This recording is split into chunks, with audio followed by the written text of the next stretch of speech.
వాడు కరెంటు వాడుకుని కరెంటుకి విధిల్చే నీళ్లు మనం.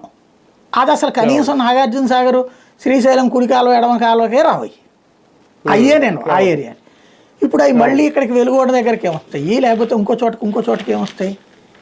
కాబట్టి ఇందులో ప్రణాళిక ఏముంది, కాస్త ఖర్చులకి ఇంత ఇచ్చారు కాంట్రాక్టర్ గారు కొంచెం తినడానికి, కాంట్రాక్టర్ సిబ్బంది బతకడానికి, ప్లస్ ఇది ఇక్కడ ఒక ఆస్పెక్ట్ నడుస్తుంది ఇరిగేషన్కి సంబంధించి. అట్లాగే విద్యకి సంబంధించి తీసుకొచ్చిన కొత్త సంస్కరణ ఏంటి, స్కూళ్ళకి కరెంట్ ఛార్జీలు పెడతారు. వెరీ గుడ్, అంతవరకు బాగానే ఉంది.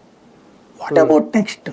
ఇదివరకటి రోజుల్లో వాళ్ళు ఏదో టోఫెల్ అని బోఫెల్ అని ఏయో పెట్టారు కదా, ఇప్పుడు అవి ఏం పెట్టట్లేదుగా.